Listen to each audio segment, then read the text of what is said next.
Welcome back to the pack. Today's story is an absolute emotional roller coaster, and I can't wait for you to hear it. Before we let the drama unfold, make sure to mark your territory by hitting that like button and claiming your spot in our community by hitting subscribe. I'd like to know where my pack members are scattered around the globe, so drop a comment below telling me what country or city you're listening from. And as we go through the story, if a scene makes you gasp or swoon, pause and timestamp it in the comments. I want to see exactly which moments hit the hardest. Now let's break down that door. Tonight was supposed to be her salvation, the one night where status and cruelty held no sway over fate. But she was trapped, hidden away like a shameful secret. Miles away, amidst the celebration, the Lycan king paused. He stopped mid-breath, his golden eyes narrowing as a phantom scent drifted on the wind. A scent he had hunted for weeks. He did not know her name, and he did not know her face, but his beast knew exactly where she was, and he was coming for her. Chapter 1. The Girl in the Shadows. The grand estate of Lady Ingrid bustled with a chaotic energy that vibrated through the floorboards, but Beth felt none of the excitement, only the familiar ache in her scrubbed raw hands. Servants scurried past her with armfuls of silk and velvet, their eyes averted as if looking at her might somehow tarnish their own standing. Beth remained on her knees in the foyer, polishing the obsidian tiles until her own pale, exhausted reflection stared back at her. Tonight was the mating ceremony, the single most important event in the shifter calendar, yet she was being worked harder than a pack mule. Her stepmother had ensured that every corner of the manor gleamed for the guests who would stop by for pre-ceremony drinks, guests who would never know that the former Alpha's daughter was the one wiping the mud from their boots. Lady Ingrid swept into the hall, her presence commanding the immediate silence of the room. She was a tall woman, beautiful in a sharp, icy way that made one think of winter storms and frozen lakes. Her gaze landed on Beth, and a sneer curled her painted lips. She did not speak immediately, letting the silence stretch until it was uncomfortable for everyone present. Ingrid kicked the bucket of soapy water near Beth's leg, sending a slosh of gray liquid over the girl's ragged skirt. Beth did not flinch. She had learned long ago that reacting only invited more pain. She simply grabbed her rag and began to soak up the mess, keeping her head bowed in submission while her wolf paced restlessly in the back of her mind, whining for a freedom that felt like a distant dream. Celia, Ingrid's biological daughter, entered the room a moment later, looking breathtaking in a gown of shimmering emerald silk. Unlike her mother, Celia's eyes held no malice, only a deep, terrified sorrow as she watched Beth cleaning the floor. When Ingrid turned her back to shout orders at the kitchen staff, Celia dropped a small, wrapped bundle of bread and cheese near Beth's bucket, masking the movement with the swirl of her heavy skirts. It was a small mercy, but in this house, small mercies were the only fuel Beth had to keep going.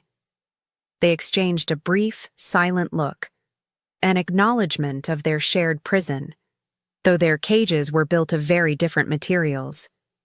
Celia was the prize pony to be sold to the highest bidder, while Beth was the stain to be hidden away.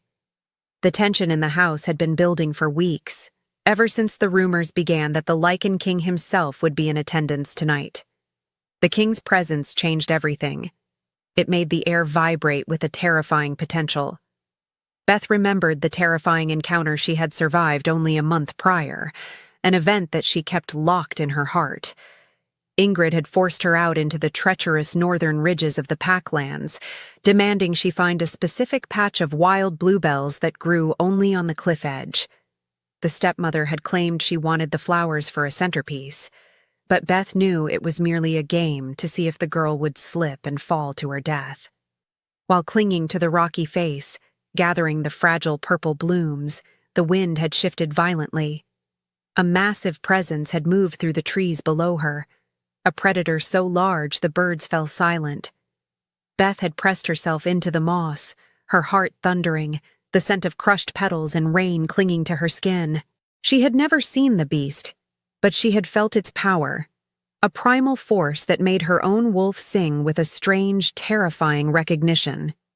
She had fled back to the estate with the flowers, shaking and breathless, unaware that the wind had carried her scent down to the predator below, marking her in a way she could not scrub off. Now, as the sun began to dip below the horizon, casting long, bloody shadows across the foyer, Beth finished drying the tiles. She stood up, her joints popping, and clutched the dirty rags to her chest. For the first time all day, a dangerous spark of hope ignited in her chest. The law stated that every unmated wolf of age must attend the ceremony. Even Ingrid, with all her malice, could not defy the royal decree without risking her social standing. Beth would go tonight. She would stand in the back, invisible and silent, but she would be there. And if the moon goddess was kind, a mate would find her, claim her, and take her away from this house of torment forever. Beth, Ingrid's voice sliced through her thoughts, sharp as a whip crack. The older woman stood at the top of the stairs, looking down with eyes that gleamed with a disturbing mixture of amusement and malice. Don't bother changing yet. There is one last thing I need you to fetch from the old annex before we leave. It seems I have misplaced the brooch your father gave me, and I believe it is in the storage chest there. Beth's stomach twisted. The annex was a ruined building on the far edge of the property, cold and isolated. But stepmother, the carriages are arriving in 10 minutes. I won't have time to make it back and dress. Ingrid smiled, a slow, predatory expression that sent a chill racing down Beth's spine. Then you had better run, hadn't you? Chapter 2. The King's Obsession. King Michael paced the length of his private study, his heavy boots making no sound on the thick woven rugs that covered the stone floor. The room was a sanctuary of shadows and leather, filled with the scent of old parchment and the lingering metallic tang of weapons oil, but tonight, even this familiar space felt like a cage. He stopped before the high-arched window that overlooked the sprawling capital, his hands clenched into fists at his sides. Below him, the city was alive with lights and movement, a flowing river of torches and carriages making their way toward the ceremonial hall. It was a night of celebration for his people, the beginning of the mating ceremony, but for Michael, it felt like an impending execution. His wolf was prowling just beneath his skin, agitated and snarling, scratching at his ribs with a restlessness that had not abated for weeks. The source of his torment was a phantom scent that had haunted his every waking moment since the last full moon. He closed his eyes and inhaled deeply, trying to summon the memory of it. It had happened during a solitary hunt along the treacherous northern ridges, a place few dared to tread because of the sheer drops and unstable shale. He had been tracking a rogue bear that had wandered too close to the borders when the wind had changed, carrying something that stopped him dead in his tracks. It was not the smell of prey or blood. It was delicate, complex, and utterly intoxicating. A blend of wild bluebells, fresh rain, and a hint of warm vanilla. It was the scent of his mate. He had abandoned the bear instantly, his beast taking control as he tore through the underbrush, desperate to find the source. He had scrambled up the rock face, his claws digging into the stone, pushing his body to its absolute limit. But by the time he reached the ledge where the scent was strongest, she was gone. All that remained were a few crushed stems of the purple wildflowers and the lingering essence of her fear. She had been there, terrified and alone, and he had missed her by mere minutes. Since that night, he had scoured the kingdom. He had sent trackers to the northern villages, attended every social gathering, and walked the streets of the capital in disguise, hoping to catch that fragrance on the breeze again. He had found nothing. Now, the council expected him to choose a mate from the high-ranking females presenting themselves at the ceremony tonight. The thought made his stomach churn with revulsion. The women of the court were all the same, drenched in cloying, artificial perfumes that stung his nose, their smiles practiced and their ambitions naked in their eyes. None of them possessed the wild, pure essence of the female he had missed in the woods. His wolf rejected the very idea of them, pacing in tight circles within his mind, snapping its jaws at the thought of settling for anyone else. Michael turned away from the window, pouring himself a glass of amber liquor with a hand that shook slightly from suppressed energy. A knock at the heavy oak door broke his concentration. His beta, a stern man named Kane, entered with a respectful bow, though his eyes betrayed his concern. The car was ready to take the king to the hall. Michael downed the drink in one burning swallow and set the glass down with a sharp click. He adjusted the cuffs of his formal jacket, the fabric feeling constricting and unnatural against his skin. He would go to this ceremony because it was his duty. He would sit on his throne and watch the parade of hopefuls. But his beast was already making a silent vow. He would search every corner of that hall, inspect every single wolf in attendance. If the owner of that bluebell scent was there, he would find her, and if she was not, no law or counsel would force him to choose another. He opened the door and strode into the hallway, his face a mask of cold authority, while inside, his wolf prepared for the hunt. Chapter 3. The Gilded Lie. Beth scrubbed the last smudge of soot from her cheek, her hands trembling as she stood in the center of her tiny, drafty attic room. The space was barely large enough for her narrow cot and a cracked wash basin, a stark contrast to the opulent suites on the floors below. But tonight, the cramped walls felt like they were closing in on her. The house was a whirlwind of shouting voices and the heavy thud of trunks being moved, but up here, there was only the sound of her own ragged breathing. She had finished the impossible list of chores Ingrid had set for her, every muscle in her body aching from the exertion, but she had done it. She had earned her right to attend. The door creaked open and Celia slipped inside, closing it softly behind her. The younger girl looked like a vision from a storybook, her emerald gown catching the dim light of the single candle Beth had been allowed. In her hands, Celia clutched a bundle of fabric, her eyes darting toward the hallway as if she expected her mother to burst in at any moment. She rushed to Beth, unfolding the bundle to reveal a dress of deep midnight blue. It was simple, lacking the jewels and embroidery of Celia's own gown, but the silk was soft and clean. It was an old dress of Celia's that she had altered in secret, taking in the waist to fit Beth's slender frame. Beth ran her fingers over the cool fabric, a lump forming in her throat. For years she had worn nothing but rough wool and discarded servants' clothes. To wear something so beautiful felt like a dream. Celia helped her into the gown, her fingers working quickly to fasten the buttons at the back. When Beth turned to look in the small clouded mirror, she barely recognized the girl staring back. The dark blue brought out the depth of her eyes and contrasted with her pale skin, making her look not like a servant but like the high-born daughter she had been before her father's death. For the first time in years, she looked like herself. Celia grabbed a brush and began to work through Beth's tangled hair, smoothing it into loose waves that fell over her shoulders. They worked in silence, the bond between them speaking louder than words.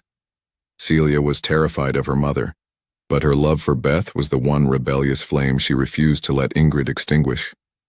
Celia whispered that Beth looked beautiful, that tonight would be the night everything changed. She spoke of the beta she had been eyeing from afar, a man named Alaric, and the hope that he would claim her before her mother could sell her off to a stranger. Beth listened, her heart aching with a mixture of happiness for her sister and a desperate clawing need for her own salvation. Beth did not dream of the king. The stories of the Lycan monarch described him as a terrifying, distant figure, a warrior made of shadows and blood. She did not want a king. She simply wanted a mate who was kind. She wanted a home where she was not afraid to speak, a table where she was allowed to eat, a bed that was warm. If she could just find someone, anyone, who would look at her and see a partner rather than a burden, she would be the most devoted mate in the kingdom. The sound of a carriage wheel crunching on the gravel drive below snapped them out of their reverie. The girls shared a panicked look. It was time. Celia squeezed Beth's hand, her fingers cold, and promised to stay close to her at the hall. They crept out of the attic and down the back stairs, moving like ghosts through the house they both feared. As they reached the grand foyer, they saw Ingrid waiting by the open door, wrapped in white furs, checking her reflection in the hallway mirror. The older woman turned as they approached, her eyes scanning Celia with critical approval before sliding to Beth. Her expression did not change, remaining a smooth mask of indifference, but there was a glint in her eyes that Beth did not trust. Ingrid gestured for them to hurry, her voice deceptively light, as the carriage driver waited to take them to the night that would decide their fates. Chapter 4. The Trick. The evening air was crisp and carried the distant rhythmic pounding of ceremonial drums, a sound that vibrated through the soles of Beth's worn shoes as she stepped out onto the gravel driveway. The carriage stood waiting, a massive black structure drawn by 4 restless horses, their breath pluming in the twilight. Celia was already climbing inside, her emerald skirts rustling like leaves, but as Beth moved to follow, a hand clamped down on her shoulder. The grip was hard, the fingernails digging in painful crescents through the silk of her borrowed dress. She froze, the familiar rush of adrenaline flooding her system as she turned to face her stepmother. Ingrid's face was a mask of sudden theatrical distress. She pressed a hand to her chest, her eyes widening in mock horror as she patted her bodice and the folds of her furs. She gasped, announcing loudly enough for the driver to hear that she had forgotten her grandmother's silver brooch. She turned her gaze on Beth, her voice dripping with false panic. She claimed she had left it in the old storage chest in the annex earlier that day, when she was inspecting the inventory. She could not possibly appear at court without it. It was a symbol of her family's lineage. She thrust a heavy iron key into Beth's hand and ordered her to fetch it immediately. Beth hesitated, glancing at the carriage where Celia was watching with wide, fearful eyes. The annex was a quarter-mile away, a crumbling stone building on the edge of the dark woods. Weaving through the overgrown path in the dark would take time. She pleaded with Ingrid, pointing out that they were already running late, that the opening speeches would be starting soon. She offered to run back into the main house to check Ingrid's vanity instead, desperate to avoid being separated from the group. But Ingrid's grip tightened, her voice dropping to a low, dangerous hiss that only Beth could hear. She warned Beth not to make a scene, threatening that if she didn't retrieve the brooch, she would be left behind entirely. The threat was effective. The fear of missing her one chance at freedom outweighed her suspicion.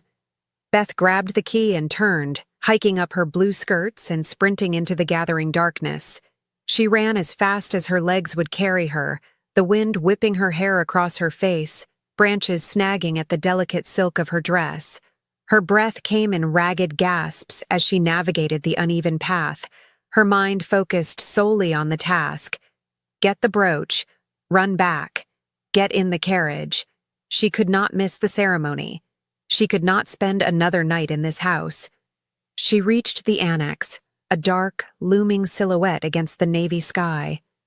The heavy wooden door groaned as she unlocked it and pushed it open. The interior smelled of damp earth, rot, and stale air. It was pitch black inside.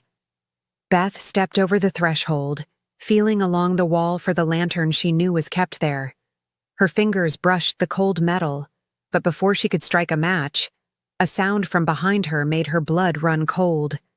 It was the distinct, heavy scrape of the exterior deadbolt sliding into place. Beth spun around, her heart hammering against her ribs like a trapped bird. She rushed to the door, grabbing the iron handle and twisting it with all her might. It refused to budge. The heavy oak was solid, immovable as a mountain.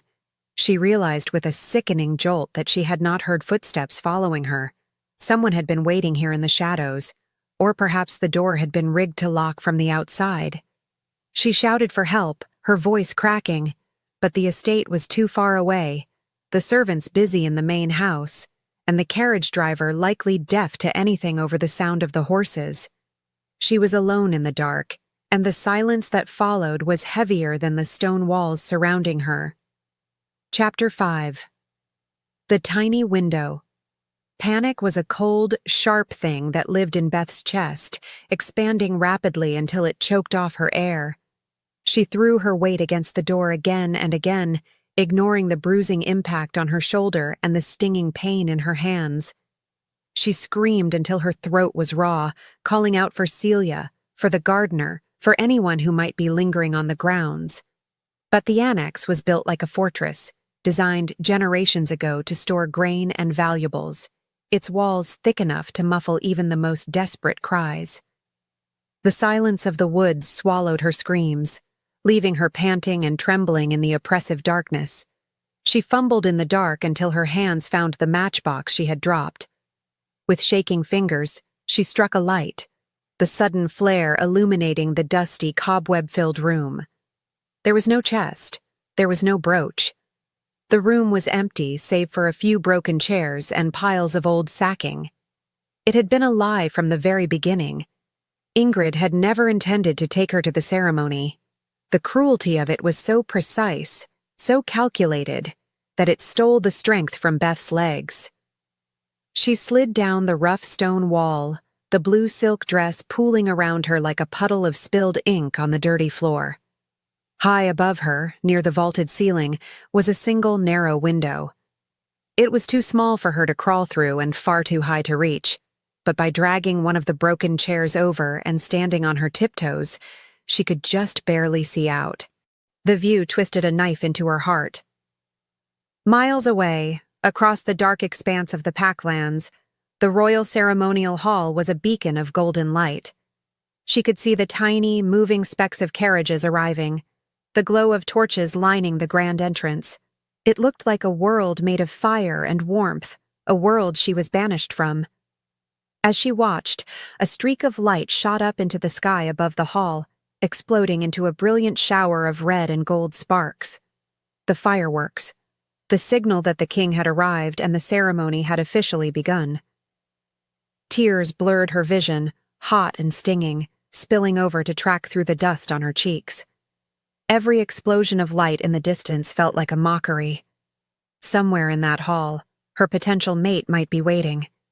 He might be looking for her, sensing a pull he couldn't explain, only to find nothing but empty space. She imagined him giving up, turning to another, claiming someone who wasn't trapped in a cold, dark box on the edge of nowhere. Beth pressed her forehead against the cold stone of the wall below the window. The hope that had sustained her through the day, through the years of abuse, flickered and died. She was not Cinderella. There was no fairy godmother coming to unlock the door. There was only the damp smell of mold, the aching silence, and the knowledge that she had been erased. She curled into a ball on the floor, pulling her knees to her chest, and wept silently, mourning the life she had been so close to touching. Meanwhile, miles away in the center of that golden light, the heavy double doors of the great hall swung open, and the Lycan king stepped into the gathered crowd, his eyes scanning the room with a terrifying intensity. Chapter 6. A Scentless Hall. The Grand Hall was a cavernous masterpiece of architecture, its vaulted ceilings lost in shadows while thousands of candles floated in glass orbs, casting a warm, golden glow over the assembly. The air was heavy, almost suffocating, saturated with the mingled scents of over 1,000 wolves. It smelled of spice, musk, expensive perfumes, and the underlying electric tang of anticipation. To any other wolf, it was the scent of potential and celebration. To King Michael, as he strode through the massive double doors, it was an assault on the senses. The noise of the crowd died down instantly, replaced by a hush of reverence and fear as the pack bowed low, a sea of bent necks acknowledging the apex predator in their midst. Michael moved with a lethal grace, his black ceremonial cloak billowing behind him like smoke. His face was impassive, a mask of royal indifference, but beneath the surface, his senses were working overtime. He inhaled deeply, dissecting the air with surgical precision. He catalogued the floral notes of the southern duchesses, the woodsy colognes of the warriors, the nervous sweat of the unbonded youth. He searched for the one note that mattered, the wild bluebells, the rain, the vanilla. He filtered through layer after layer of scent, his wolf prowling at the forefront of his mind, ears pricked and nose twitching. He walked down the center aisle, his golden eyes scanning the faces of the women who dared to peek up at him. Nothing. The realization hit him with the force of a physical blow. The scent was not here. He reached the dais and ascended the steps to his throne, turning to face the crowd. From this vantage point, he could see everyone, the glittering nobility in the front, the humbler pack members in the back. He expanded his senses, pushing his awareness to the very corners of the room, hunting for even the faintest trace of her. His beast let out a low, rumbling growl that vibrated in Michael's chest, a sound so deep it was felt rather than heard by those closest to the throne. The disappointment was bitter and sharp, tasting like ash in his mouth. He sat on the obsidian throne, gripping the armrests until the stone groaned under the pressure. The ceremony required him to find his mate first, to lead by example. The crowd waited, breathless, for him to descend and make his choice. They expected him to pick one of the groomed, polished daughters of the High Council.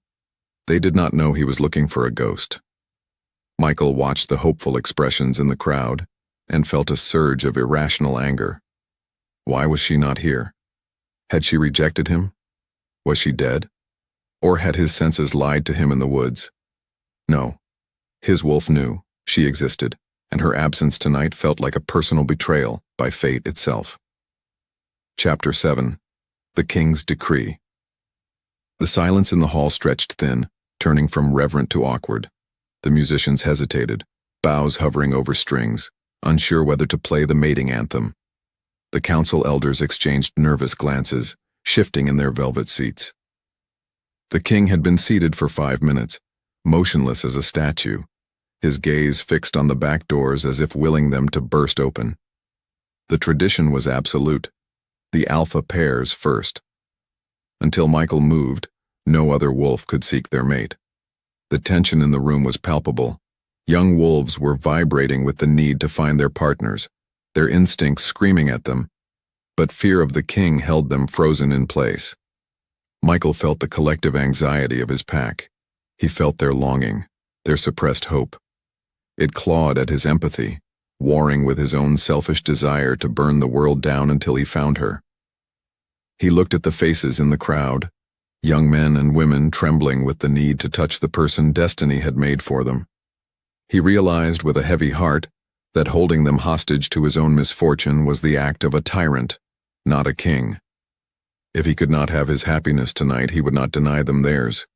He stood up abruptly. The movement caused a ripple of flinches across the front rows. Michael raised a hand, demanding silence before anyone could speak. His voice, when it came, was deep and projected to the furthest corners of the hall without the need for shouting. The moon goddess works in mysterious ways, he began, his tone flat and devoid of the joy the occasion demanded. Tonight, she has chosen to keep my own fate veiled. My mate is not among you. A collective gasp swept through the room, followed by hushed whispers of shock. An unmated king was a vulnerable king. However, Michael continued, his voice hardening to cut through the noise. The happiness of the pack is the strength of the pack. I will not let my own shadow darken your light. He stepped forward to the edge of the dais, looking down at the sea of faces. I hereby waive the ancient law of primacy. The ceremony will proceed. Find your mates. Claim your joy. He gestured sharply to the band leader. Play. As the music erupted and the crowd broke into relieved, chaotic movement, Michael sank back onto his throne. He felt hollowed out. He watched the joyous reunions, the sudden sparks of recognition as eyes met across the room, the laughter and the tears. It was a torture to witness what he had been denied. He signaled for a servant to bring him wine, strong wine. He would sit here and endure this festival of love as his duty required. But inside, a dark, dangerous storm was brewing. His wolf was done waiting. If she wouldn't come to him, he would tear the kingdom apart stone by stone until he dug her out. Chapter 8. The Beta and the Bird. The hall transformed into a swirl of color and sound as the formal constraints of the ceremony dissolved. Wolves moved through the crowd guided by instinct, the air filling with the unique energetic hum of bonds snapping into place. Near the edge of the noble circle, Celia stood stiffly beside her mother. Ingrid was gripping her daughter's elbow, whispering harsh instructions on how to posture herself to attract a high-ranking alpha from the Northern Territories. Celia was barely listening. Her heart was pounding, her eyes darting through the crowd, searching for a specific face she had admired from afar for months. Then she saw him. Alaric, the pack beta, was moving through the throng, his broad shoulders clearing a path. He wasn't looking at the high-born ladies parading themselves. He was looking straight at her. Their eyes met, and the world seemed to tilt on its axis. It wasn't just attraction, it was a profound, resonating sense of rightness. The noise of the room faded into a dull roar. Celia felt a pull in her chest, a golden thread connecting her heart to his. She took a step forward, unconsciously pulling her arm from her mother's grip. Alaric stopped a few feet away. He was breathless, his eyes wide with wonder. "Celia," he breathed, as if testing the name for the first time. The recognition was mutual and instantaneous. The mating bond didn't care about politics or dowries. It simply was. He extended a hand, palm up, a silent question, and an offer of devotion. Celia didn't hesitate. She reached out, her fingers trembling as they brushed his. The spark that jumped between them was visible, a tiny arc of static that made them both gasp. Ingrid was momentarily distracted by a duchess missing the initial connection. Celia and Alaric stood locked in their own universe, grinning like fools. Alaric, emboldened by the bond, gently pulled her hand to his lips, kissing her knuckles. "Mine," he whispered, the traditional greeting of a mate. "Yours," she replied, tears of relief springing to her eyes. They turned together toward the dais. The custom was to approach the throne and receive the king's blessing to finalize the union. They began to walk, hand in hand, blinded by their happiness, unaware of the viper coiling to strike behind them. Chapter 9. The Rejection. They reached the base of the dais, joining a line of other happy couples waiting for the king's nod. Michael sat above them, his expression grim, but nodding mechanically to each pair. When Alaric and Celia stepped forward, the king paused. He knew Alaric. He trusted him with his life. A flicker of genuine warmth touched Michael's eyes. He saw the way his beta looked at the girl, as if she hung the moon and stars. Michael leaned forward to offer his blessing, opening his mouth to speak the ceremonial words. "Halt!" The shriek cut through the air like breaking glass. Lady Ingrid shoved her way through the crowd, her face twisted in a rictus of fury. She positioned herself between the couple and the king, her chest heaving. "I forbid this," she announced, her voice trembling with rage. The hall went silent. To interrupt a mating blessing was a grave insult bordering on treason. Michael's eyes narrowed. "You forget yourself, Lady Ingrid. The bond is sacred. It is not yours to forbid." Ingrid drew herself up, smoothing her furs, regaining her icy composure. She turned to the court, pitching her voice so the gathered nobles could hear. "The bond may be sacred, Your Majesty, but the law of betrothal is binding. My daughter," she gestured to a terrified Celia, "is already promised to Alpha Thorn of the Eastern Drift. A contract was signed 3 months ago." It was a blatant lie. There was no contract, only Ingrid's ambition, but she played the part perfectly. She turned a look of withering scorn on Alaric. "A beta cannot break a blood-signed union with an alpha. It is a matter of hierarchy.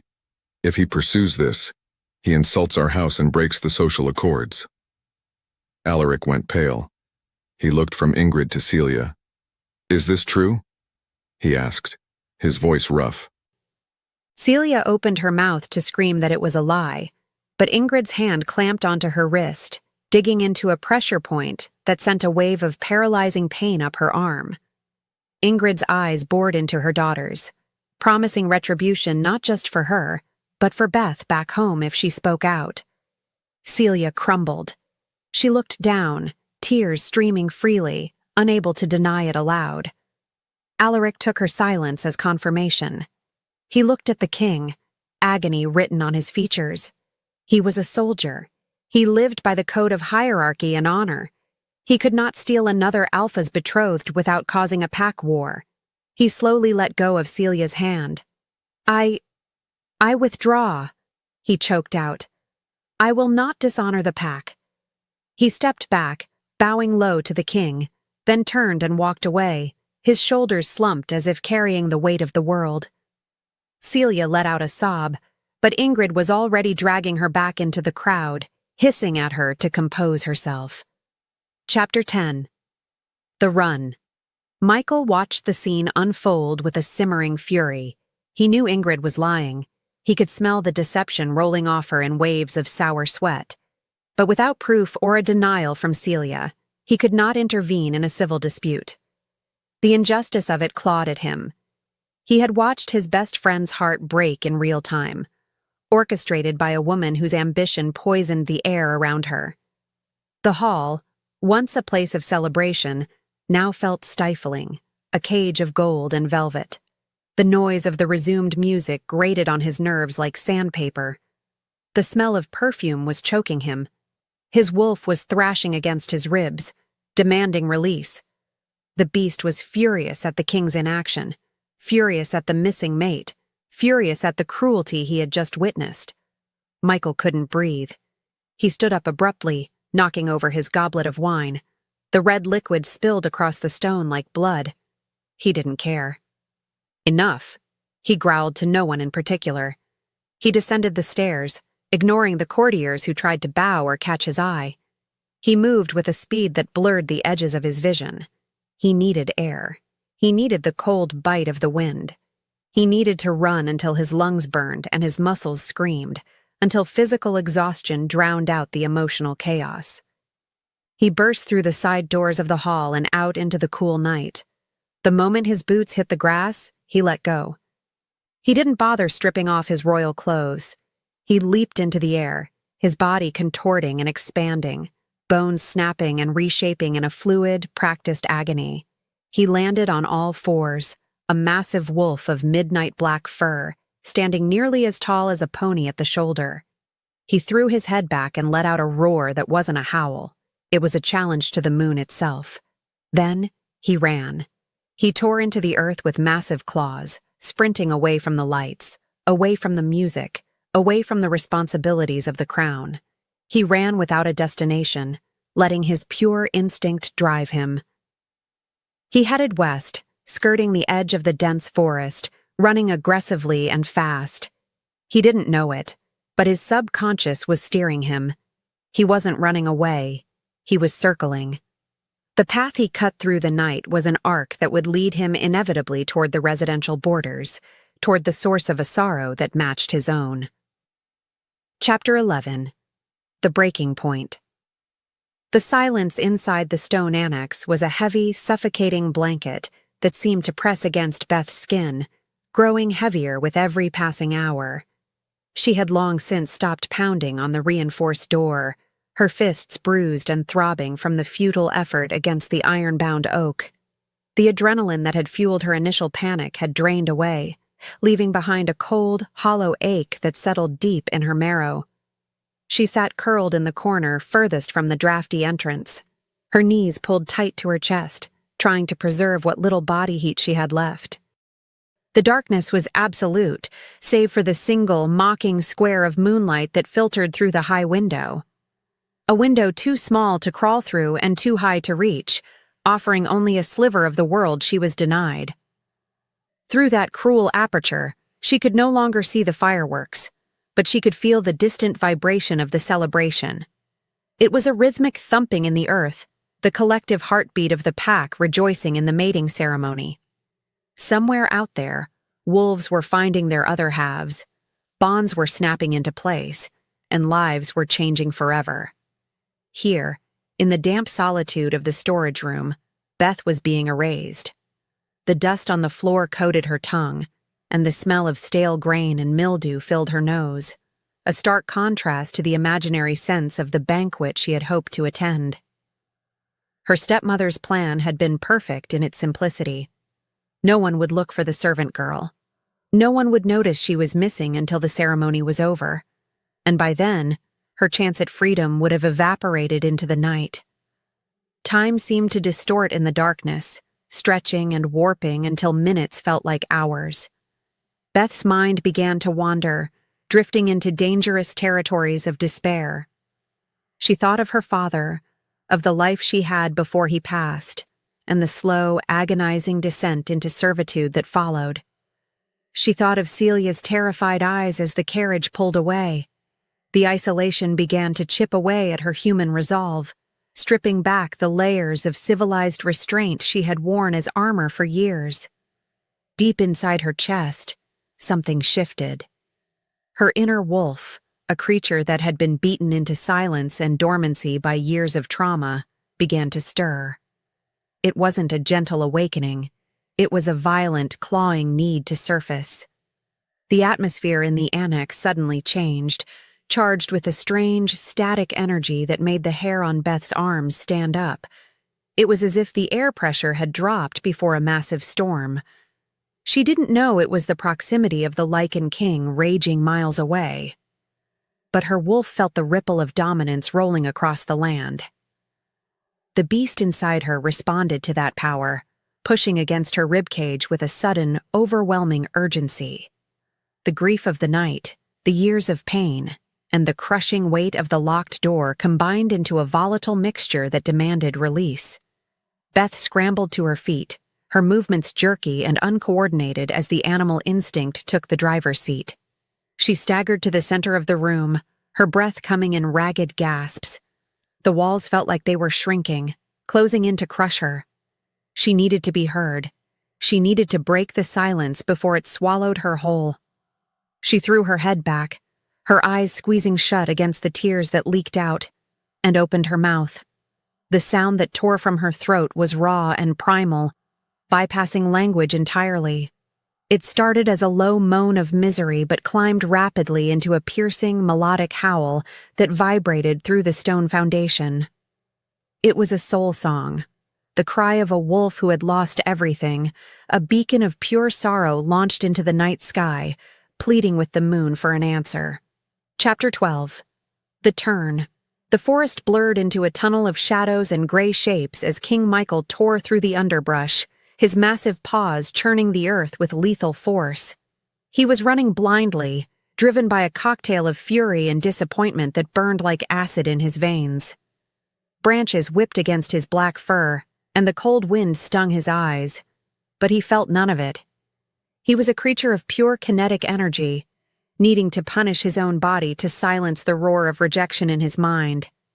He had left the ceremony behind, left his duties and his people, unable to bear the suffocating stench of perfume and pretense for another second. He needed the wild. He needed the silence of the hunt. He had been sprinting for nearly an hour, his trajectory taking him in a wide, erratic arc along the perimeter of the residential estates. He pushed his muscles to the breaking point, seeking the burn of exhaustion that would drown out his thoughts. His wolf was snarling in his mind, a constant, abrasive presence that demanded he turn back, that he keep searching, that he tear the kingdom apart, stone by stone. Michael ignored the beast, focusing only on the rhythm of his stride and the rush of the ground beneath him. He was running away from his fate, convinced that the moon had played a cruel joke on him by letting him catch a scent he could never find again. Then, the sound hit him. It didn't travel like normal noise. It cut through the atmospheric interference like a physical projectile. It was a howl, faint with distance but heavy with an emotion so profound it stopped his heart for a fraction of a second. It wasn't a challenge, and it wasn't a rallying cry. It was a sound of absolute desolation, a frequency of grief that resonated with the very emptiness he had been trying to outrun. Michael's wolf slammed on the brakes, his claws digging deep furrows into the soft loam as he skidded to a violent halt, his massive chest heaving. He stood frozen in the center of a small clearing, his ears swiveling, straining against the wind. The howl had faded, but the echo of it lingered in his soul, pulling at him with an invisible tether. Slowly, painfully, the wind shifted. It blew from the direction of the cry, carrying with it a fragile, complex aroma that hit Michael with the force of a sledgehammer. First came the sharp, sweet tang of crushed wildflowers, bluebells. Then, the clean, mineral bite of fresh rain. And finally, underneath it all, the warm, soothing note of vanilla. The realization hit him instantly, shattering his anger and replacing it with a singular, terrifying focus. It was her. She wasn't a ghost. She wasn't a figment of his imagination. She was real, and judging by the sound that had just ripped through the night, she was in agony. A low growl started in his chest, building until it shook his entire frame. The king pivoted on his haunches, his golden eyes narrowing as he locked onto the direction of the scent. He launched himself forward, but this was no longer an aimless run. This was a hunt.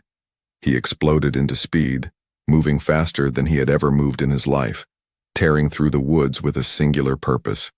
The trees became a blur again, but this time, he wasn't running away. He was coming for what was his. Chapter 13. Wood and Iron. The estate of Lady Ingrid was quiet, wrapped in the dark slumber of a house emptied by the festivities. But to Michael, it screamed with presence. He slowed his breakneck pace as he breached the tree line, moving now with the silent, predatory grace of a stalker. His senses were dialed up to their maximum potential, filtering out the smell of the manicured roses and the damp grass to focus entirely on the ribbon of scent that led him away from the main manor. It wound around the side of the property, past the dark windows of the servants' quarters, and ended abruptly at a dilapidated stone annex that looked like a scar on the landscape. Michael approached the structure, his lips peeling back to reveal gleaming white fangs. The scent of bluebells and rain was overwhelming here, pouring from the cracks in the stone like water. But mixed with it was the metallic tang of old rust and the sour note of fear. He crept closer, his massive black form blending with the shadows, until he stood directly before the heavy wooden door. It was an ugly thing, reinforced with iron bands and secured with a heavy deadbolt that looked like it belonged on a dungeon cell. He pressed his ear toward the wood and heard it, the rapid, fluttering rhythm of a heartbeat. It was fast, terrified, and undeniably human. A wave of red-hot rage washed over him, blurring his vision. Someone had dared to lock his mate in this cold, forgotten box. Someone had listened to her howl of misery and done nothing. The beast inside him roared for blood, for retribution, but the man knew that liberation came first. He needed to get her out. He needed to see her. Michael rose onto his hind legs, his body convulsing as he initiated a partial shift. Bones cracked and reshaped, fur retracting in patches to reveal thick, corded muscle and skin. He didn't wait for the transformation to settle. He didn't bother with the lock. He reached out with hands that were still tipped with lethal claws and gripped the edge of the door frame and the iron bands of the door itself. The wood groaned under his grip, a sound of protest before destruction. With a roar that shattered the stillness of the night, Michael wrenched his arms back. The sound of metal snapping was like a gunshot. The rusted hinges shrieked and failed, the iron deadbolt tore through the rotting doorframe, and the entire heavy oak slab was ripped free from the wall. Michael tossed the door aside as if it were made of paper, sending it crashing into the high weeds with a heavy, final thud. Dust and splinters rained down around him as he stepped into the gaping hole he had created, his silhouette filling the entrance, his chest heaving with the exertion and the overwhelming need to claim what he had found. Chapter 14. Mine. The explosion of the door being ripped from its frame sent Beth scrambling backward, her heels digging into the dirt floor until her back hit the cold stone of the far wall. She covered her head with her arms, curling into a tight ball, certain that a monster had come to finish what her stepmother had started. The noise was deafening, a violent rending of wood and iron that left her ears ringing. Dust billowed into the room, choking the moonlight, creating a thick haze through which a towering figure stepped. Beth lowered her arms slowly, her breath hitching in her throat as she stared at the intruder. He was massive, a silhouette of terrifying proportions backlit by the night sky. He stood amidst the debris of her prison, his chest heaving, radiating a heat and power so intense it felt like a physical weight pressing against her skin. As the dust settled, the moonlight caught his face. He was in a state of flux, neither fully man nor wolf, his eyes glowing with a feral golden luminescence that pierced straight through the shadows to pin her in place. It was the king. She knew it instantly, though his features were twisted with a raw, predatory intensity that no portrait had ever captured. Michael froze as his eyes landed on the small, trembling figure in the corner. She was covered in grime, her dress torn, her face streaked with the tracks of dried tears. But beneath the dirt and the fear, she was the source. The scent that rolled off her, wild bluebells, rain, vanilla, hit him in a wave that nearly brought him to his knees. The rage that had fueled his destruction of the door evaporated instantly, replaced by a profound, earth-shattering sense of arrival. The missing piece of his soul was sitting right there on the dirty floor. He took a step forward and Beth flinched. The movement stopped him cold. He forced a breath into his lungs, fighting for control, willing his bones to settle and his claws to retract. He needed to be a man now, not a monster. He needed to be a harbor, not a storm. Slowly, deliberately, he crossed the small room, the menace draining from his posture with every step. He dropped to his knees in the dust before her, ignoring the filth that ruined his ceremonial trousers. "You," he breathed, the words scraping out of his throat, rough with disuse and wonder. He reached out a hand, his fingers trembling slightly as they approached her face. He waited for a heartbeat, giving her the chance to pull away, but she didn't. She stared at him with wide, disbelief-filled eyes. He cupped her cheek, his thumb brushing away a smudge of dirt. The spark that jumped between them at the point of contact was undeniable, a jolt of electricity that traveled down his spine and settled in his heart. The connection was forged. The search was over. He looked deep into her eyes, letting her see the absolute truth in his own. "Mine," he growled low in his chest. It wasn't a question or a request. It was a recognition of the fundamental law of their existence. Beth felt the word vibrate through her skull, settling into the empty places of her heart. The fear melted away, replaced by an overwhelming sense of safety. She leaned into his palm, closing her eyes as a fresh tear slipped out. "Yours," she whispered back into the silence. Chapter 15. The Return of the King. Michael did not ask if she could walk. He could see the exhaustion etched into the fine lines of her face and feel the tremors still racking her slender frame. He stood up in one fluid motion, sweeping her off the cold floor and into his arms. She felt impossibly light against his chest, fragile as a bird, and the protective instinct in his gut roared to life with renewed vigor. He unclasped the heavy velvet cloak from his shoulders, wrapping it around her to shield her from the night air and the prying eyes of the world. She buried her face in the crook of his neck, her hands gripping his tunic as if he were the only solid thing in a spinning universe. He carried her out of the shattered annex, stepping over the ruins of the door without breaking his stride. He did not head back toward the woods. Instead, he walked with grim determination toward the estate's stables. A groom, dozing by the entrance, scrambled to attention as the massive, disheveled figure of the king approached. Michael didn't need to speak. The look in his eyes was enough to have the man saddling the strongest stallion in the stable with trembling hands. Michael mounted the horse, keeping Beth cradled securely against him, one arm wrapped around her waist while the other gathered the reins. The ride back to the ceremonial hall was a blur of wind and speed. Michael drove the horse hard, driven by a need to place his mate on the highest pedestal the kingdom could offer. He needed to legitimize her, to claim her before the witnesses of the entire court. Beth drifted in and out of consciousness against his chest, the rhythmic galloping of the horse lulling her into a state of surreal peace. She was safe. The nightmare of the locked room was fading with every mile they put behind them. They arrived at the grand hall as the moon reached its zenith. The guards at the main entrance, recognizing the king's mount, threw the heavy double doors open wide. Michael didn't dismount outside. He rode the stallion right up the stone steps and into the vestibule, sliding off only when they were inside the crushing warmth of the building. He gathered Beth up again, ignoring the whispers that hissed through the crowd like steam. He marched into the main chamber.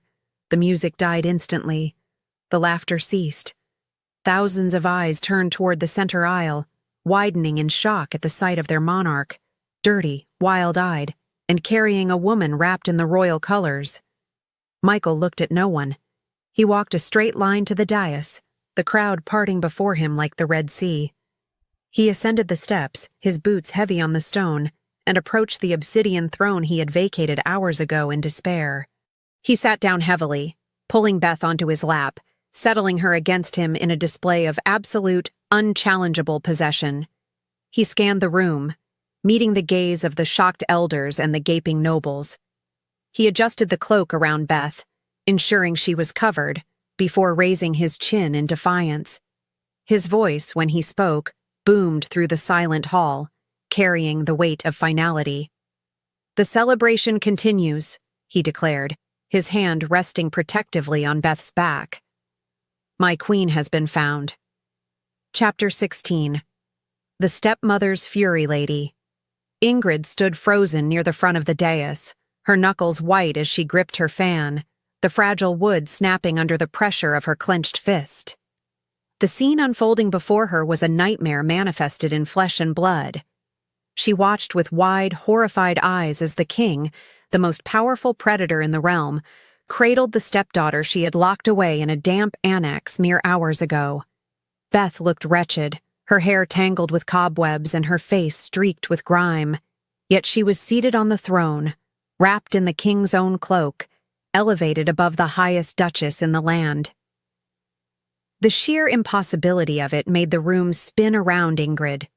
Her carefully constructed web of lies, the missing brooch, the locked door, it had all unraveled in a single, catastrophic moment. Around her, the court was buzzing with a frantic energy. Whispers spread like wildfire, carrying words like mate, servant, and destiny.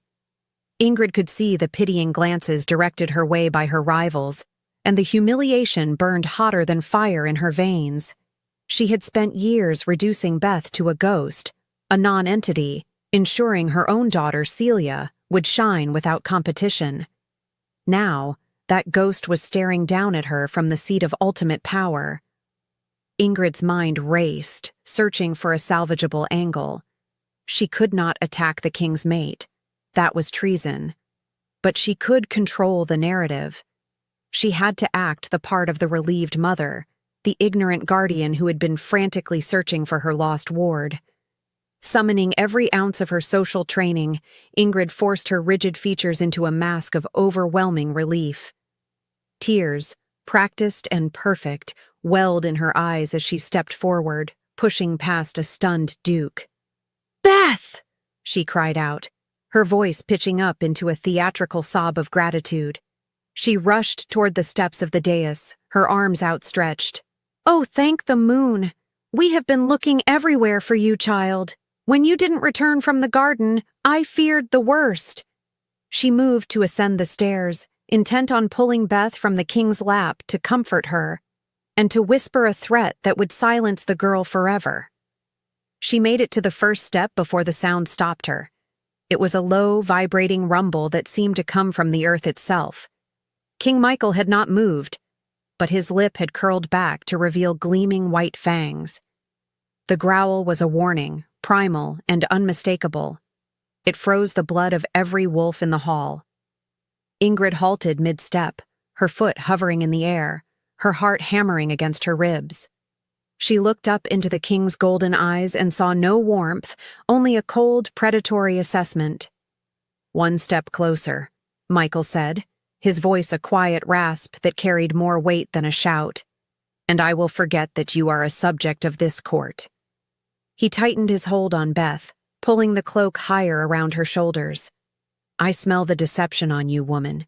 It reeks of rot and iron. The accusation hung in the silence. Michael didn't need proof yet. His instincts were screaming that this woman was the source of his mate's pain. The scent of old fear on Beth was spiked with the specific chemical signature of the woman standing before him. Ingrid paled, her hand fluttering to her throat. She realized with a terrifying clarity that her usual manipulations would not work here. This was not a social squabble. This was an apex predator protecting his own. She slowly lowered her foot, retreating backward down the step, her head bowed in forced submission. "Your Majesty, I only meant... I was worried," she stammered, the lie tasting like ash on her tongue. Michael dismissed her with a sharp turn of his head, dismissing her existence entirely, and turned his attention back to the trembling girl in his arms, leaving Ingrid standing alone and exposed in the center of the pitiless court. Chapter 17. The New Reality. The transition from the exposed chaos of the ceremonial hall to the secluded luxury of the royal wing was jarring. Beth sat on the edge of a massive four-poster bed, the silk sheets cool and impossibly soft beneath her fingertips. The room was larger than the entire ground floor of her stepmother's estate, illuminated by the warm glow of a fireplace that crackled with scented wood. Yet, despite the comfort, Beth remained tense. Her shoulders hunched as if she expected the door to burst open and a punishment to be delivered. Old habits, forged in the fires of years of abuse, did not vanish simply because a crown had been placed on her head. King Michael moved around the room with a deliberate slowness, shedding his formal jacket and boots. He seemed to sense her anxiety, dialing back the overwhelming intensity of his presence. He wasn't the raging beast who had ripped a door off its hinges anymore. He was quiet, steady, and grounding. He approached her slowly, kneeling on the rug before her so that he was looking up at her, subverting the power dynamic she was used to. He held out a warm, damp cloth. "May I?" he asked, his voice low and devoid of command. Beth nodded mutely. Michael began to gently wipe the grime from her hands, his touch revered. As he cleaned the soot from her fingers that were calloused from years of scrubbing floors, he frowned slightly, a flash of anger crossing his eyes, not at her but at the life that had hardened her skin. "I frightened you tonight," he said softly, focusing on her palm. "The wolf, he does not have much patience when he finds what he has been hunting." "I wasn't frightened of you," Beth whispered, her voice raspy. It was the first time she had spoken since they entered the suite. "I was frightened that you were a dream. I thought I would wake up back in the annex." Michael stopped, his hands tightening slightly around hers. He looked up, his golden eyes burning with a fierce sincerity. "You will never see the inside of that room again. I swear it on my blood." He paused, a question lingering in his gaze. "How did you do it? The scent. Weeks ago, in the northern ridges. I tracked you, but I never saw you. Why were you there?" Beth looked down, a sad smile touching her lips. "Ingrid sent me. She wanted wild bluebells for the centerpieces. They only grow on the cliffs. She knew it was dangerous. I think she hoped I would slip." She met his eyes. "I was terrified. I was clinging to the rock face, and I smelled you. A storm and deep earth. I hid because I thought a monster was coming." Michael let out a huff of laughter, a dry, incredulous sound. "A monster was coming, but that monster was looking for you." He stood up, lifting her chin with a gentle finger. "You are safe now, Beth, but you must rest. Tomorrow the court will demand to know their queen. Tonight, you just need to be Beth." He pulled the covers back, inviting her to sleep, not as a ruler commanding a consort, but as a man asking his partner to trust him. As Beth lay down, feeling the warmth of the bed seep into her bones, the knot of fear in her chest finally began to loosen, replaced by the first true spark of safety she had felt in a decade. Chapter 18. The Loophole. The library of the High Council was a place of dust and shadows, smelling of ancient paper and secrets. It was long past midnight, But Lady Ingrid was wide awake, pacing the narrow aisle between the towering bookshelves. Her earlier fear had calcified into a cold, hard desperation. She could not lose. Losing meant poverty, it meant ridicule, and worst of all, it meant Beth winning. She would burn the kingdom to the ground before she bowed to the girl who used to scrub her toilets. In the corner, sitting at a small table illuminated by a single flickering lamp, sat Elder Kane. He was a weaselly man with thinning hair and a penchant for gambling, vices that Ingrid had been funding for years. He looked nervous, his hands shaking as he turned to the fragile pages of a leather-bound tome. "Ingrid, this is dangerous," he hissed, glancing at the door. "The king has claimed her. The bond is witnessed. To challenge it now is madness." "The madness is allowing a servant to sit on the throne," Ingrid snapped, stopping her pacing to loom over him. "And you will help me, Kane, unless you want your wife to find out about your debts to the Southern crime syndicates. I have the ledgers, remember?" The elder swallowed hard, his face paling. He returned to the book, flipping pages frantically until he stopped at a section marked with a ribbon of faded red silk. "Here," he whispered, pointing to a block of dense, archaic text. "The Luna Trials. It's a pre-unification law, rarely invoked, but technically never repealed." Ingrid leaned in, her eyes devouring the words. The law stated that if a Lycan king chose a mate of common or unverified lineage who had been stripped of rank, the Pack Council could demand a series of trials to prove she was strong enough to hold the position of Luna. It was designed centuries ago to prevent weak leaders from endangering the Pack during times of war. It was brutal, outdated, and perfect. She was stripped of her title when her father died. Ingrid murmured, a wicked smile curling her lips. "By my own decree she is a servant. She has no standing. But the king waives the laws," Kane argued weakly. "The king waives the mating laws," Ingrid corrected, her finger tracing the text. "This is a law of succession and leadership. It falls under the jurisdiction of the council, not the crown. If the council demands it, the king cannot refuse without looking like a tyrant who ignores the safety of the pack." She straightened up, triumphant. "Beth is weak. She has been starved and beaten for years. She will never survive the trials. She will fail, or she will die. Either way, she will be gone." "And if she passes?" Kane asked. Ingrid laughed, a cold, sharp sound that echoed in the empty library. "She won't pass, Kane, because you are going to ensure the tests are adjusted. You are the officiating elder, after all." She placed a hand on his shoulder, her grip tightening like a vice. "Draft the motion. We present it to the court at dawn." Chapter 19. The challenge issued. The morning sun streamed through the stained glass windows of the throne room, casting pools of colored light across the gathered court. The atmosphere was vastly different from the celebration of the night before. The air was thick with tension and curiosity. King Michael sat on the obsidian throne, looking regal and formidable, his hand resting protectively on the arm of the smaller throne beside him.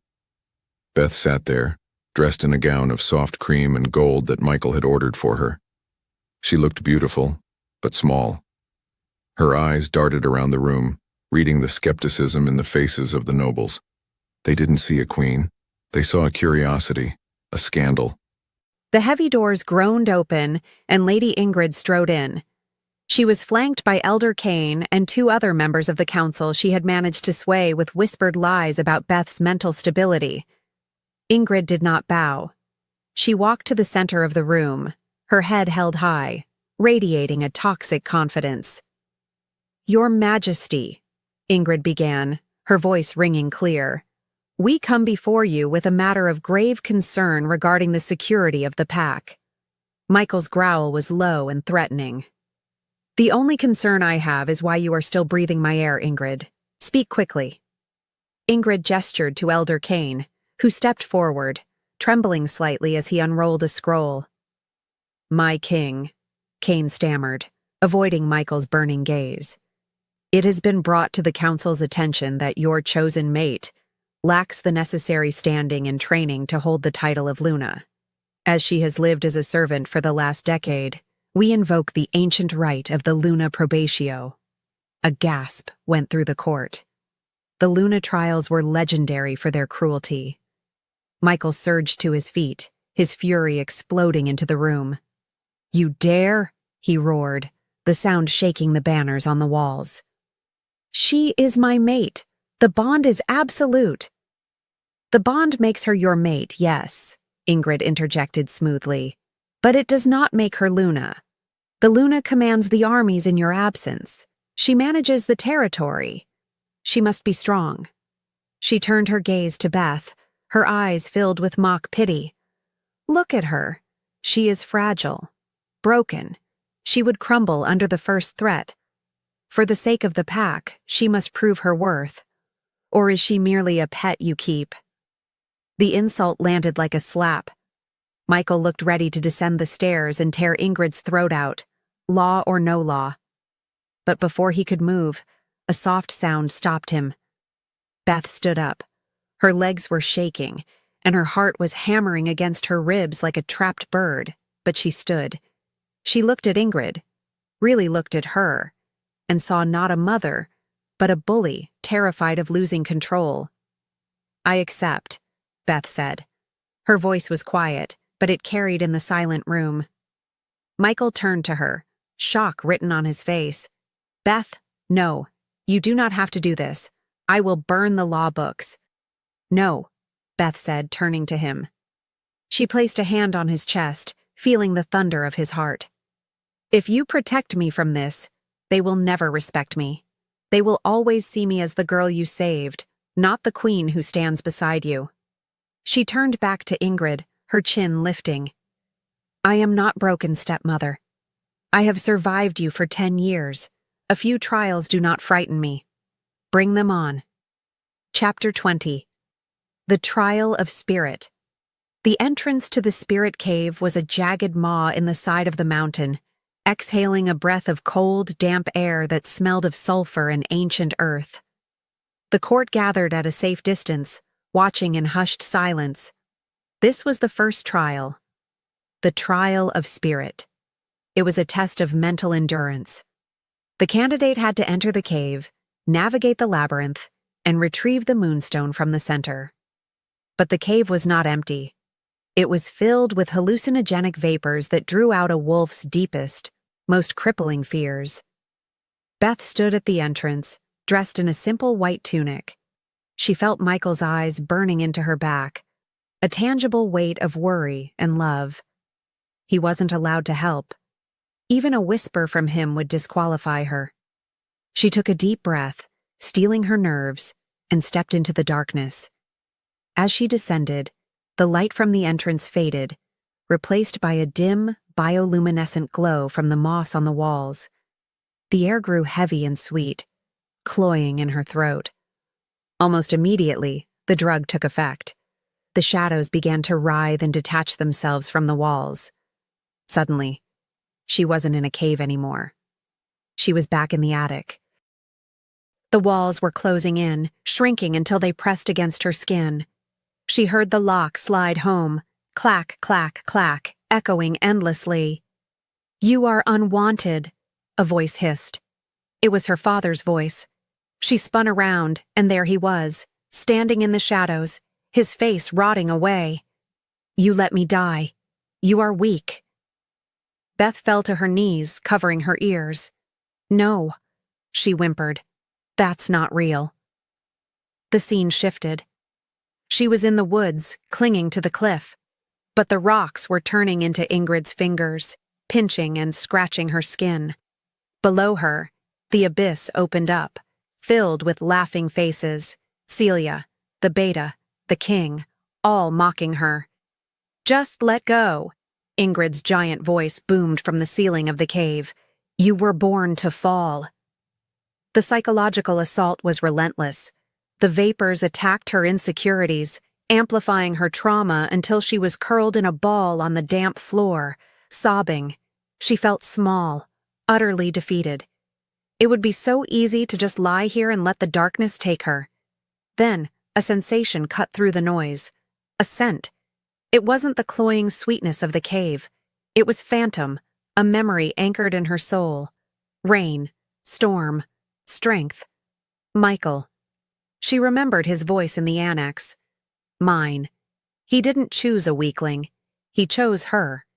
If the king of Lycans believed she was strong, who was Ingrid to say otherwise? Beth grabbed onto that thought like a lifeline.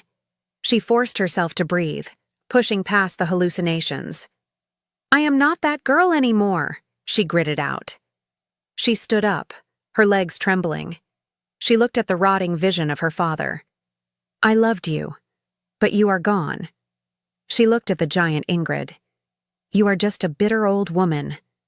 She visualized the bond, the golden thread connecting her to Michael outside. She used it as a compass. Ignoring the screaming voices and the shifting walls, she walked forward. One step, then another. She moved through the nightmare, fueled by a core of steel she didn't know she possessed. She reached the center pedestal, grabbed the glowing moonstone, and turned back. The walkout was a blur of will over fear. When she burst from the cave entrance, gasping for fresh air, clutching the stone, the silence of the crowd was broken by a single, triumphant roar from the king. Chapter 21. The Trial of Blood. The second day of the Luna trials dawned with a sky the color of bruised iron, matching the mood in the training pits. The Trial of Blood was intended to test Luna's ability to defend herself and the pack, usually a sparring match to first blood against a controlled opponent. However, as Beth stepped onto the sand of the sunken arena, she realized immediately that the rules had been discarded. Her opponent was not a trainer or a guard, but a mercenary from the borderlands, a massive wolf in human form, scarred and missing an ear, holding a weighted bladed staff that was definitely not a practice weapon. Beth stood in the center of the ring, wearing leather sparring gear that felt heavy and foreign on her limbs. She was not a warrior. She had never thrown a punch in her life. Her survival had always depended on making herself small, invisible, and silent. The mercenary, a brute named Goran, grinned at her, his teeth yellow and jagged. He twirled the staff with a whistle of displaced air. Up in the stands, the crowd murmured uneasily. Even the most hardened warriors could see the mismatch. Ingrid sat in the front row, a smug, predatory smile plastered on her face. She had paid Goran a fortune not just to beat Beth, but to maim her, to break her spirit so thoroughly she would never stand again. The horn blasted, signaling the start. Goran didn't hesitate. He lunged forward with a speed surprising for his size, the staff swinging in a lethal arc aimed at Beth's head. Panic flared hot and white in her chest, but instinct took over. She dropped to the sand, rolling under the swing. The weapon whooshed over her hair, the wind of its passage stinging her ear. She scrambled to her feet, backing away. She couldn't fight him strength for strength. He would crush her like an insect. She had to be faster. She had to be smarter. For 10 agonizing minutes, the fight was a game of cat and mouse. Beth dodged, ducked, and weaved, her breath coming in ragged gasps. Dust coated her tongue, and sweat stung her eyes. Goran was getting frustrated. He was used to opponents who stood their ground, not ones who moved like water. His swings became wilder, angrier, and clumsier. He roared, charging her like a bull, raising the staff high for a crushing overhead blow. Beth saw the opening. Instead of backing away, she stepped into his guard. As he brought the staff down, she dropped to her knees and drove her shoulder into his solar plexus, using his own forward momentum against him. It wasn't a powerful hit, but it was perfectly timed. Goran wheezed, stumbling backward over his own feet. He lost his balance, crashing heavily into the wooden barrier of the arena. The impact jarred the staff from his grip. The weapon spun through the air and landed in the sand at Beth's feet. She snatched it up, spinning it awkwardly but effectively, and pointed the bladed tip at Goran's throat just as he tried to rise. The arena went deathly silent. Goran froze, looking cross-eyed at the blade. By the rules of the trial, he was dead. Beth had the kill. The crowd waited for the thrust, the spray of blood that would prove she was ruthless enough to lead. Beth looked at the man, then up at Ingrid, whose smile had vanished. She looked at Michael, who was gripping the railing so hard the wood was splintering. Slowly, deliberately, Beth lowered the weapon. She tossed it aside. "The pack needs protectors, not butchers," she announced, her voice trembling but clear. "I will not kill a defeated enemy for sport." She extended a hand to help the mercenary up. The crowd erupted not just in applause but in howls of approval. She had shown not just skill, but the true heart of a Luna. Mercy. Chapter 22. The Crumbling Plot. While the arena was still vibrating with the cheers for Beth's victory, King Michael slipped away from the royal box. His face was a mask of cold, controlled fury. He had seen the way the mercenary swung that staff, with lethal intent. He had seen the nod Ingrid gave the man before the match began. The trials were not just rigged, they were an assassination attempt. He stormed through the stone corridors of the stadium, his guards struggling to keep up with his long, predatory strides. He wasn't going to the locker rooms, he was going to the officiating chambers. He kicked the door open without breaking stride. Inside, Elder Kane was hurriedly stuffing papers into a satchel, looking like a rat caught in a granary. The elder froze as the king entered, the color draining from his face until he looked like a corpse. Michael kicked the door shut behind him and locked it. The sound echoed like a gunshot in the small room. "Your Majesty," Kane squeaked, clutching the bag to his chest. "I was just preparing the certificates for the final trial." "There will be no final trial," Michael said, his voice terrifyingly calm. He crossed the room slowly, letting his alpha aura fill the space. It was a physical weight, a crushing pressure that made the air feel thin and hard to breathe. Kane fell back into his chair, gasping. "I saw the weapon, Kane. I saw the weight in the staff. It was unbalanced, lethal. Who paid for it?" I don't know what you mean," the elder stammered, sweat beading on his forehead. Michael leaned over the desk, placing his hands flat on the wood. He leaned in until he was nose to nose with the trembling man. He dropped the barriers on his wolf, letting his eyes bleed into full, glowing gold. "I am going to ask you one time," Michael growled, the sound vibrating in Kane's bones. "If you lie to me, I will strip you of your rank, your lands, and your skin. Who paid for it?" The alpha command was irresistible. It bypassed the conscious mind and slammed directly into the elder's submissive instincts. Kane convulsed, fighting the order, but he was weak and corrupt. He broke.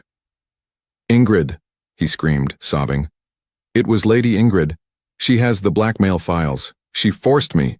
She rigged the selection. She bribed the mercenary. She wanted the girl dead in the ring." Michael straightened up, the glowing gold fading from his eyes, replaced by a look of utter disgust. He snatched the satchel from Kane's hands and dumped the contents onto the desk. There, amidst the official papers, was a ledger, Ingrid's blackmail material, and a signed bank draft transferring a massive sum to the mercenary. It was everything he needed. "Get up," Michael commanded. "You are going to tell the court exactly what you just told me. And then, you are going to pray for mercy." Chapter 23. The Judgment. The great hall was packed to capacity for the announcement of the final trial. The air buzzed with speculation. Beth stood near the dais, tired but standing tall, her confidence bolstered by her victory in the arena. Ingrid stood on the opposite side, looking pale and agitated, her earlier arrogance beginning to fray around the edges. She kept glancing at the side door, waiting for Elder Kane to arrive and announce the final impossible task she had designed, a swim across the frozen lake. The heavy doors banged open, but it wasn't Kane who entered. It was King Michael, dragging the weeping elder by the back of his collar like a misbehaving puppy. He marched down the center aisle, the crowd parting in stunned silence. He threw Kane onto the floor at the foot of the dais and turned to face the assembly, holding the incriminating ledger high in the air. "There will be no more trials," Michael's voice boomed, reaching every corner of the hall. "The sanctity of our laws has been violated." He pointed a finger at Ingrid, who stumbled back, her eyes wide with terror. "This woman has conspired to murder your queen. She has blackmailed a council elder. She has mocked our traditions to serve her own vanity." A roar of outrage went up from the crowd. Ingrid shook her head frantically. "Lies!" she shrieked, her voice shrill and desperate. "He is lying to protect his peasant mate. I demand proof." "The proof is here," Michael said, throwing the ledger at her feet. It skidded across the stone, opening to a page detailing her payments. "And here," he kicked Kane. "Speak." Kane sobbed, pressing his face into the floor. "She made me do it. She rigged the door to the annex. She wanted Beth to fail. She wanted her dead." The truth hung in the air, undeniable and ugly. The court turned on Ingrid instantly. The nobles who had sneered at Beth now looked at her stepmother with revulsion. Ingrid looked around, realizing she was alone. Her allies stepped away, leaving her isolated in a circle of judgment. She fell to her knees, not in repentance, but in defeat. Michael turned to Beth. He drew his sword, not to strike, but to offer the hilt to her. "She is of your house," he said softly. "Her crimes were against you first. The law gives you the right of sentencing, death, exile, or imprisonment. The choice is yours, my queen." The hall went silent. All eyes were on Beth. She looked at the sword, then at the woman who had made her life a living hell for 10 years. Ingrid looked up, tears streaming down her face, pleading silently. Beth felt a surge of power, but also a wave of exhaustion. She didn't want blood, she just wanted peace. Chapter 24. The Queen's Mercy. Beth did not take the sword. She stepped forward, looking down at Ingrid with a gaze that was not hateful, but filled with a profound, pitying disappointment. "Death is too easy," Beth said, her voice steady, "and exile would only inflict your poison on another land." She took a breath, letting the silence stretch. "You love status, stepmother. You love power. You love your beautiful estate. So you shall keep them, but you will not live in the manor." Beth pointed a finger toward the north, toward the direction of their home. "You will live in the annex. The door will be repaired. The windows will be barred. You will have food and water and books, but you will never step foot outside of those 4 walls again. You will live in the cage you built for me." Ingrid collapsed, wailing. For a socialite obsessed with image, being locked away and forgotten was a fate worse than death. The guards moved in, hauling the screaming woman away. The doors closed behind her, sealing the chapter of Beth's abuse forever. Beth turned to the crowd, searching for a specific face. "Celia!" she called out. Her stepsister emerged from the crowd, looking terrified that she would share her mother's fate. Beth smiled warmly. "And Beta Alaric." The Beta stepped forward, looking hopeful but wary. "My stepmother lied," Beth announced to the court. "There is no betrothal to a Northern Alpha. Celia is free."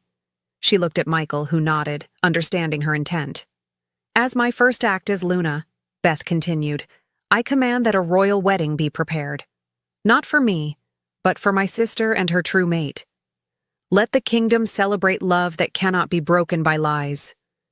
Celia let out a cry of joy and ran to Beth, hugging her tightly. Alaric joined them, bowing low to his queen, tears in his eyes. The hall erupted in cheers, the tension of the trials dissolving into genuine celebration. Later that evening, Beth stood on the royal balcony, wrapped in Michael's arms. The city below was lit up, music drifting on the breeze. She leaned back against his chest, listening to the steady, strong rhythm of his heart. She smelled the night air, clean, crisp, and free of fear. "Are you happy?" Michael whispered into her hair, kissing her temple. Beth looked at the moon, full and bright above them. She thought of the cold floor of the annex, the hunger, and the loneliness. Then she felt the warmth of her mate, the safety of her position, and the knowledge that her sister was happy. "Yes," she whispered back, turning to press her lips to his. "I am finally home." The king tightened his hold on his queen, and together they watched the sunrise over a kingdom that was finally whole.